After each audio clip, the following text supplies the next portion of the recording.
5 ஆண்டு காலம் பள்ளியிலே படிக்கின்ற குழந்தைகளிலிருந்து பெண்களிலிருந்து சிறுவயதிலிருந்து வயதானவர்கள் வரை பாதுகாப்பில்லாத ஒரு திமுக ஆட்சியாக இருக்கின்றது. அது மட்டுமல்லாமல் வளர்ச்சி திட்டங்கள் என்றே இல்லாமல் இந்த 5 ஆண்டு காலம் கொள்ளையடித்தது மட்டுமே அவருடைய ஆட்சி காலமாக இருக்கின்றது. பெண்களுக்கு பாதுகாப்பு இல்லாத ஒரு சூழ்நிலை இருக்கின்றது. அதே போல போதை நிறைந்த மாநிலமாக இன்று இளைஞர்கள் எல்லாம் கஞ்சாவுக்கு அடிமையாகி தினந்தோறும் பல கொலைகள் நடைபெறுகின்ற இந்த ஆட்சியை தூக்கி எறியப்பட வேண்டும். மீண்டும் அண்ணன் எடப்பாடியார் முதலமைச்சராக வர வேண்டும். மீண்டும் அண்ணன் அவர்கள் வருகின்ற போது இந்த பகுதி மக்களுடைய கோரிக்கையாக சமுதாய கூடத்திலிருந்து பஸ்ஸிலிருந்து கேட்டிருக்கின்றார்கள். மயான பிரச்சனையிலிருந்து மீண்டும் நீங்கள் வாக்களித்து என்னை வெற்றி பெற செய்வீர்கள் என்று சொன்னால் அந்த 3 பிரச்சனையும் நான் முடித்துக் கொடுப்பதற்கு தயாராக இருக்கிறேன் என்பதை சொல்லி, ஏற்கனவே நமது காலத்திலே பஸ் வந்து கொண்டிருந்தது, இப்பொழுது நிறுத்திவிட்டார்கள்.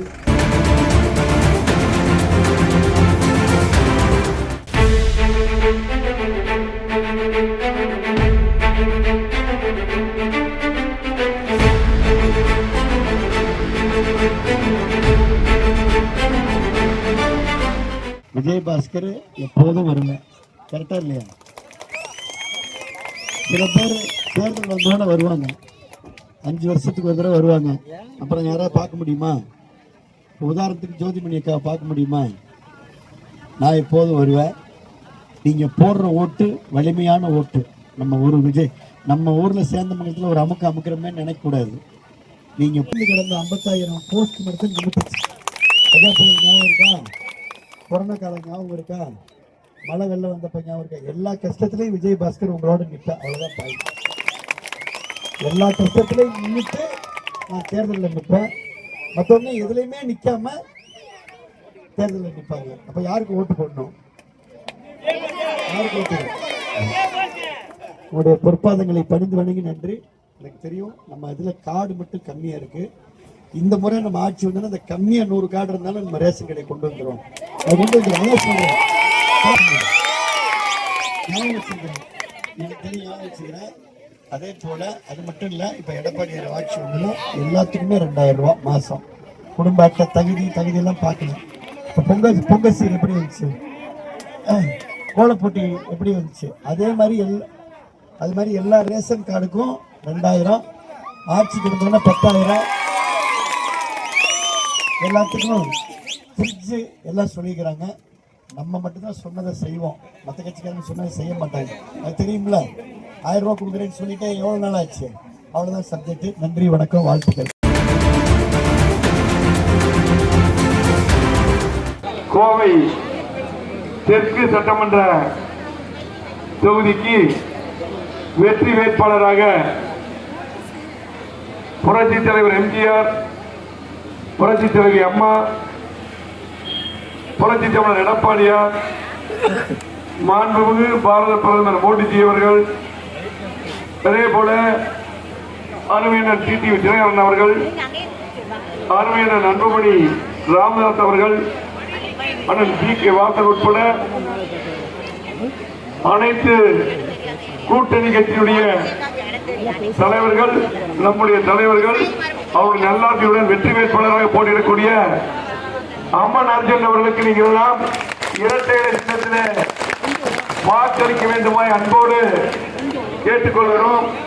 இந்த பிரச்சார கூட்டத்துக்கு வருகின்றக்கூடிய நம்முடைய கழகத்துடைய பொறுப்பாளர்கள், முன்னாள் சட்டமன்ற உறுப்பினர், பாரதிய கட்சியுடைய அத்தனை பொறுப்பாளர்கள், அம்மா மக்கள் முன்னேற்ற கழகத்துடைய அத்தனை பொறுப்பாளர்கள், பாட்டாளி மக்கள் கட்சியுடைய அத்தனை பொறுப்பாளர்கள், நம்முடைய செய்தி தொடர்பாளர் உட்பட அத்தனை பேருக்கும், இங்க இருக்கக்கூடிய பெரியவர்களுக்கும், தாய்மார்களுக்கும், பத்திரிகை நண்பர்களுக்கும் நன்றி வந்த வணக்கத்தை உரித்தாக்கி, நம்முடைய தெற்கு தொகுதி மக்கள் நிறைய தேர்தலை பார்த்துட்டீங்க, நிறைய வேட்பாளர் பார்த்துட்டீங்க. ஆனால் இன்னைக்கு களத்தில் போட்டியிடக்கூடிய வேட்பாளர்ல நம்முடைய மண்ணின் மைந்தராக இந்த தொகுதியிலே சட்டமன்ற உறுப்பினராக இருந்து அதிகமான திட்டங்கள் கொண்டு வந்து செயல்படுத்திய சட்டமன்ற உறுப்பினர் அருமை தலைவர் அம்மன் அர்ஜுன் அவர்கள் இன்றைக்கு வெற்றி வேட்பாளராக இங்கே போட்டி. இன்னைக்கு கோவை மாவட்டத்தில் அதிகமான திட்டங்களை நாம் செய்திருக்கிறோம். ஆனால் 5 ஆண்டு காலமாக எந்த திட்டமுமே திமுக ஆட்சியில் நடக்கல. எந்த தைரியத்துல வந்து திமுக ஓட்டு கேட்கறாங்கன்னு தெரியல. உங்களுக்கு தெரியும், அதிமுக வச்சு அம்மா 2014 இருக்கும்போது சரி, அதுக்கு பிறகு எடப்பாடி வந்த பின்னால் சரி, கோயம்புத்தூர் மாற்றி அமைச்சிருக்கு. அதிகமான திட்டங்கள் கோயம்புத்தூருக்கு வந்தாலும் கூட திட்டங்கள் எல்லாம் தெற்கு தொகுதிக்கு அதிகமான திட்டங்கள் ஹெட் குவார்டர் தான். இன்னைக்கு அரசு மருத்துவமனையை விரிவாக்கம் பண்ணாலும் சரி, அதே போல collector office, SP office, commissioner office, தீயணைப்பு நிலையம், இது சொல்லிட்டே போலாம். எல்லா திட்டங்களும் ஹெட் குவார்டர் இருக்கக்கூடிய தெற்கு தொகுதிக்கு வரும். ஸ்மார்ட் சிட்டி வந்து புரட்சி தலைவி அம்மா அவர்கள் மாண்பு பாரத பிரதமர் மோடிஜி இதை கேட்டு அப்ப இந்தியா முழுவதும் 100 ஸ்மார்ட் சிட்டி வந்துறாங்க. 100 மாநகராட்சிக்கு 11 மாநகராட்சிக்கு அம்மா அவங்க கேட்டு வாங்கிட்டு வந்தாங்க. பாரத பிரதமர் ஒதுக்கி கொடுத்தாங்க. அதுல இன்னைக்கு எல்லா குளங்களும் எப்படி மேம்படுத்தப்பட்டிருக்கிற உங்களுக்கு தெரியும். ஆகவே இன்னைக்கு கோயம்புத்தூர் மாற்றி அமைச்சிருக்க அதிகமான பாலங்கள், சென்னையிலும் அதிகமான பாலங்கள் இருக்கும். இன்னைக்கு அவனாசி ரோட்ல 10 கிலோமீட்டர், திருச்சி ரோட்ல 2 கிலோமீட்டர், உக்கட பாலம், உக்கட குளங்கள் எல்லாம் மேம்பாடு, அரசு மருத்துவமனையில் இருதய அறுவை சிகிச்சை, சிறுநீரக மாற்று அறுவை சிகிச்சை, 25 கோடி கேன்சர் மிஷன், கேன்சர் 6 கோடி என்று பல்வேறு திட்டங்கள் வந்தது. கமிஷனர் புது பில்டிங் கட்டி கொடுத்தோம், கோர்ட்டு கட்டி கொடுத்தோம், எஸ்பி ஆபீஸ் கட்டி கொடுத்தோம், சொல்லிட்டே போலாம். என்னென்ன தேவையோ அத்தனை செய்து கொடுத்தோம். அது மட்டுமல்ல, ஏழைகளுக்கு அதிகமான வீடுகள் கட்டி கொடுத்தோம். உங்களுக்கு தெரியும், திமுக ஒரே ஒரு வீடு சொல்லுங்க. ஆனா நம்ம கட்டி கொடுத்த வீட்டை பூரா விலைக்கு விற்கிறான். இலவசம் கட்டி கொடுத்த வீட்டை, இதே திமுக. ஆகவே நீங்களும் சிந்தித்து பாருங்க. இப்ப களத்துல போட்டியிடக்கூடிய வேட்பாளர் நம்மில் ஒருவர், நம்ம கூட இருப்பார். காலில் வாங்கி வருவார், கூட்டம் வருவார், நடந்து வருவார், கூப்பிட்டு ஓடி வருவார். இன்னைக்கு வெளியூர்ல இருந்து இறக்குமதியான வேட்பாளர் தான் இன்னைக்கு திமுக இருந்தாலும் சரி, அதே போல இன்னைக்கு புதுசா கட்சி ஆரம்பிச்ச இந்த விஜய் கட்சி எல்லாருமே வெளியூர் வேட்பாளர். உள்ளூர் வேட்பாளர் உங்களில் ஒருவர், நீங்க எந்த குரலுக்கும் கூப்பிட்டவர்களுக்கு ஓடி வரக்கூடிய ஒரு எளிமையான வேட்பாளர். அது மட்டுமல்ல, நாங்க திட்டங்கள் செஞ்சுட்டு வந்து ஓட்டு கேட்கிறோம், திட்டங்கள் தந்துட்டு ஓட்டு கேட்கிறோம். திமுக 5 வருஷமா என்ன பண்ணிருக்காங்க? சொத்து வரி உயர்வு. நீங்க இந்த பில்டிங், சாதாரண பில்டிங் எல்லாம் நம்மளுடைய ஆட்சி எவ்வளவு சொத்து வரி கட்டினீங்க, எவ்வளவு மின் கட்டணம் கட்டினீங்க, கரண்ட் பில் எவ்வளவு கட்டினீங்க, நீங்க எவ்வளவு கட்டுறீங்க? நம்முடைய ஆட்சியில் 10 வருஷம் சொத்து வரியே இல்லை.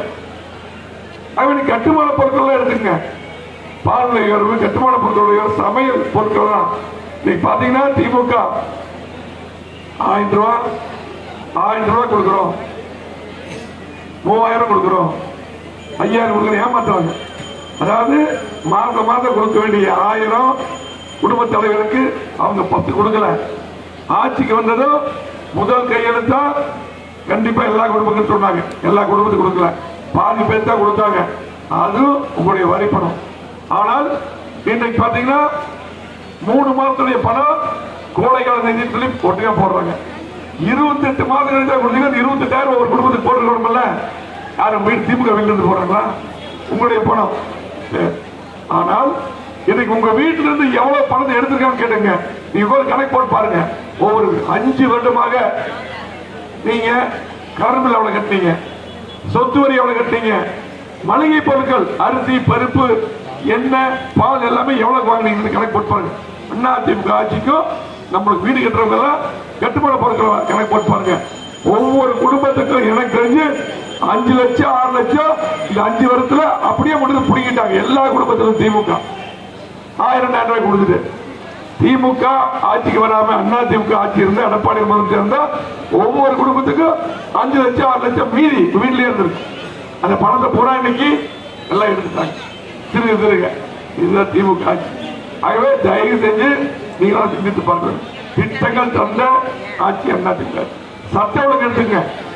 இன்னைக்கு கோயம்புத்தூர்ல எவ்வளவு அமைதியா இருந்தது. எதுக்கு அதிமுக ஓட்டு போடுறாங்க கோயம் மாவட்ட மக்கள்? புரட்சி தலைவி அம்மா எடுத்த நடவடிக்கை. சட்ட ஒழுங்குக்காக கோயம்புத்தூர்ல அதிமுக எப்பவுமே ஓட்டு. என்றைக்கும் 2000 சொல்லி எல்லாமே வெற்றி அதிமுக. ஆனால் இன்னைக்கு சட்ட ஒழுங்கு எப்படி இருக்குது? கோயம்புத்தூர்ல நடக்காது. ஏர்போர்ட் பக்கத்துல இன்னைக்கு ஒரு பொண்ணு எல்லாம் கட் பண்ணிக்கிறான். அதே போல பாத்தீங்கன்னா இன்னைக்கு தருணம்பட்டியில அங்க வந்து பாத்தீங்கன்னா ஒரு பொண்ணை கட் பண்ணிச்சு. அதே போல பாத்தீங்கன்னா எரிச்சு கொண்டுறாங்க. இதை காவல்துறை கமிஷனர் நேரா போய் உடனே பாடி டிஸ்போஸ் பண்ணாங்க. பத்திரிகைக்கு தெரியல, யாருக்கு தெரியல. ஏன் அப்படி அவசரம் உங்களுக்கு? ஏன் பத்திரிகை சொல்ல மாட்டேங்கிறீங்க? இன்னைக்கு யாரும் பெண்களுக்கு பாதுகாப்பு இல்லை. எங்க பார்த்தாலும் கஞ்சா வைக்கிறோம். இன்னைக்கு நம்முடைய இளைஞர் சமுதாயம் இன்னைக்கு எட்டு போயிட்டு இருக்குது. சில காலேஜில் கஞ்சா, ஸ்கூல்ல கஞ்சா வந்துருச்சு. அது சட்டம் ஒழுங்கு சரியாகணும். எந்த ஆட்சியாக இருந்தாலும் மக்களை பாதுகாக்கணும். மக்களை பாதுகாக்கணும்னா அதிமுக ஆட்சி, என்டிஏ கூட்டணி, அதிமுக ஆட்சி, எடப்பாடி முதலமைச்சர் வரணும்.